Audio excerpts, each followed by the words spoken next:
Gure masterraren izena subiranotasuna Europako herrietan da. Zergatik aukeratu dugu izen hori? Ikusten dugu gauzak mundua etengabe aldatzen ari dela, baina sentsazioa dugu azkeneko urteotan gauzak azkarrago edo beste modu batera aldatzen direla, ez? Globalizazio prozesuak, krisi ekonomikoak eta hori. Orduan guk gogoeta egin nahi genuen halako prozesu guztiek nola eragiten duten Euskal Herrian ikuspuntu politiko horretatik, ez? Hau da, subiranotasuna.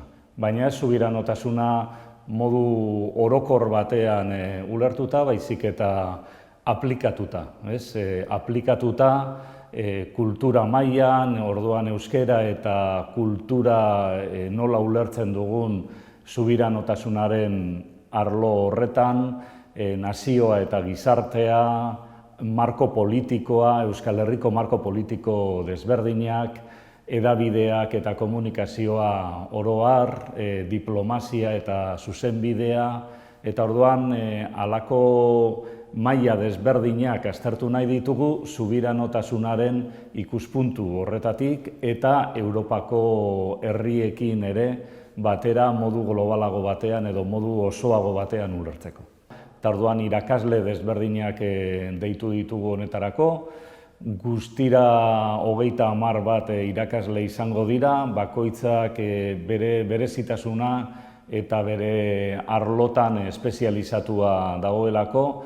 Guk pentsatzen dugu master honek gutxi gora bera hiru norabide edo dauzkala, ez? Alde batetik ikaslearen ibilbideari jarraituta oso logikoa izango litzateke, tesi batean interesatuta badago, masterrak aukera ematen du eta loturak ditu doktoretza programa eta ikerketa taldeekin, gizarte zientzietako ikerketa taldeekin, ibilbide hori egin ahal izateko.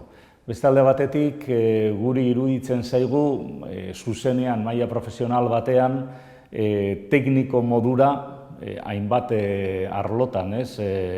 Badirela komunikabideak, fundazioak, alderdi politikoak eurak izan daitezke, edo gaur egun hainbat enpresa dago interesatuta egon behar dena etorkizunean Euskal Herria nola kokatzen den eta abar, orduan eta administrazioan zer esanik ez, iruditzen zaigu oso jakintza osoa ematen duela Euskal Herriaz gero maila tekniko horretan jarduna ahal izateko.